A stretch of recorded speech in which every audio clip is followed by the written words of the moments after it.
Good evening. There are two kinds of people in America. People who say they sleep fine and people who are lying. And then there's the third category I run into in my office that's suspicious. I sleep great. Whenever an adult says that, I don't argue, I just note it quietly because sleep is usually the first thing to wobble when anything else goes wrong. Anxiety, depression, ADHD, stress, life, Trump. Sleep tends to go first. And this isn't rare. Depending on how you define it, somewhere between a third and half of adults in the US have insomnia symptoms.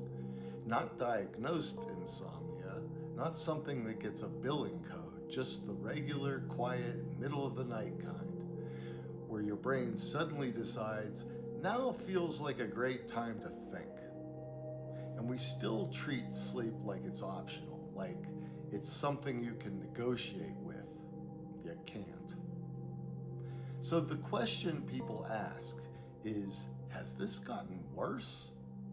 The short answer is yes and no. Long answer, we've always slept poorly, we just have better lighting now. Before electricity, darkness wasn't optional. It showed up and people adjusted. There are historical descriptions of something called segmented sleep. People would sleep for a few hours, wake up in the middle of the night, read, pray, stare into existential dread, milk the cows, and then go back to sleep. Nobody thought this was a disorder. It was just Tuesday. Of course, many of us were farmers. What changed wasn't the brain, it was the environment. We removed the boundary between day and night, and then we layered on top of that screens, indoor lighting, work schedules that ignore biology, a culture that treats rest like a personality flaw. So when people say sleep is worse, what they really mean is we are asking more from a system that didn't evolve for this. Sleep isn't one thing, it's three systems. And they don't always cooperate. So number one is the circadian rhythm. This first system is your internal clock, not your phone clock, not your calendar, real time, the kind written in light. This system expects something very simple. Morning should look like morning, night should look like night, and that's it.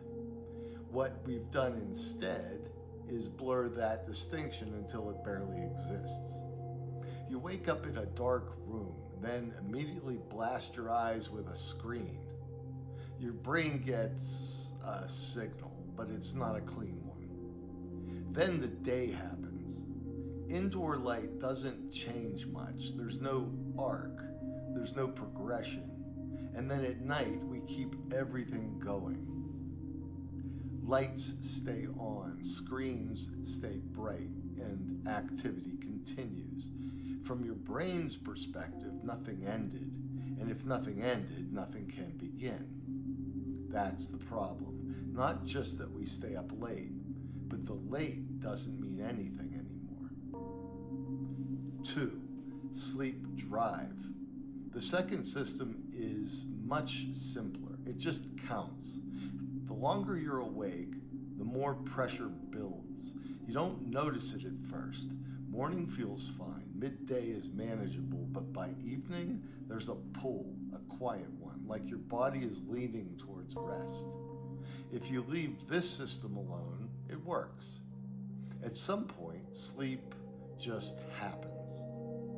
But if we don't leave it alone, we interrupt it, a quick nap, dozing on the couch, closing your eyes for a minute, and it works.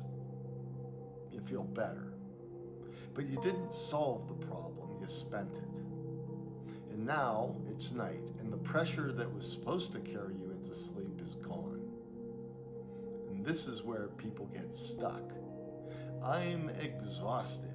Yes, but exhaustion is not the same as sleep drive.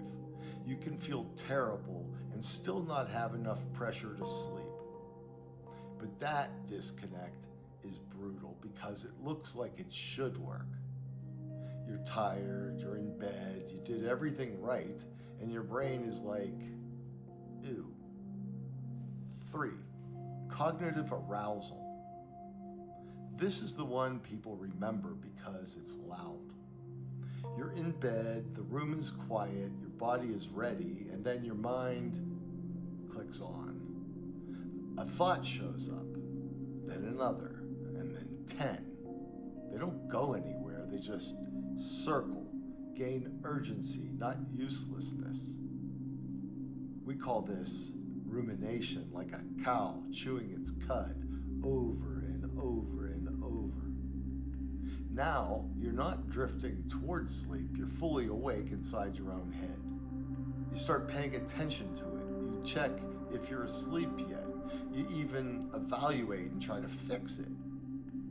And that's the moment it gets worse, because sleep is not something you produce, it's something that happens when the conditions are right. And this system destroys those conditions. And this is where people say tired but wired, which sounds like a contradiction until you've experienced it. Then it sounds accurate. This is also where people reach for something: alcohol, medications, supplements, something to turn it down. And a lot of those things work at first. Alcohol will knock you out. It won't just keep you asleep. Later in the night, your brain comes back online, usually sharper. You fall asleep faster, you fall asleep worse. This is where people start looking for a perfect solution, something natural, something simple, something that just fixes it. I just want to sleep naturally, which sounds reasonable until you ask what that means. Because everything is an intervention. Light exposure is an intervention. Meditation is an intervention. Medication is an intervention. Even doing nothing is still a choice. Melatonin is the best example of this confusion. People treat it like it's a sleeping pill, and it's not. It doesn't knock you out. It tells your brain it's night, and that's it. It adjusts timing. It doesn't force sleep. And some people take more and more and more, and it doesn't work better. It just makes you groggier in the morning. Same thing with a lot of medications. They can help, but they're not clean solutions. They're shifts. So, what actually goes wrong? It's not one system failing, it's all three interfering with each other. Your timing drifts, your sleep pressure isn't strong enough. Your mind notices something is off and tries to fix it. And that's where things unravel. You go to bed earlier to catch up. Now you're lying awake longer. You stay in bed later, so now the next night is weaker. You start monitoring, tracking, trying. And now sleep isn't something that happens, it's something you're managing. That shift is everything, because the more you try to control sleep, the less stable it becomes. This is why the most effective treatment is also the least appealing. CBT-I, that's cognitive behavioral therapy for insomnia. It's not relaxing and it's not intuitive. It doesn't feel good at first. It asks you to get out of bed when you can't sleep. It limits your time in bed. It fixes your wake time, even after a bad night, which sounds wrong. And then something shifts. The bed stops being a place where you try to sleep and becomes a place where sleep happens again. The pressure builds properly. The system stops getting mixed signals. It's not elegant, but it works. At some point, this stops being about sleep, or at least only about sleep, because sleep exposes something people don't like looking at: timing, control, and expectations. The belief that if you do everything right, your body should cooperate. And when it doesn't, it feels like something is broken. But it's usually not broken, it's unconvinced. It's unconvinced by the schedule, the light, the pace, the fact that the day never really ends and the night never clearly begins. Sleep is the part of you that doesn't take direction very well. And the more you try to force it, the more it reminds you it doesn't work that way, which is frustrating but also useful. Because it points to something real. Not everything gets better by trying harder. Some things get better when the conditions change.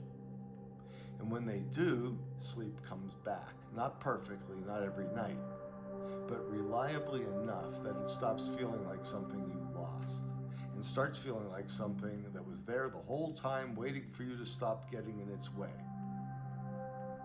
If your brain is hosting nightly concerts you didn't buy tickets for, you're not alone. So leave me a comment, I read them. Share this with someone who says, I just don't sleep, or come find me at www.boulderpsychiatryassociates.com. And if you're in Boulder, stop by. We'll get the band to play something quieter.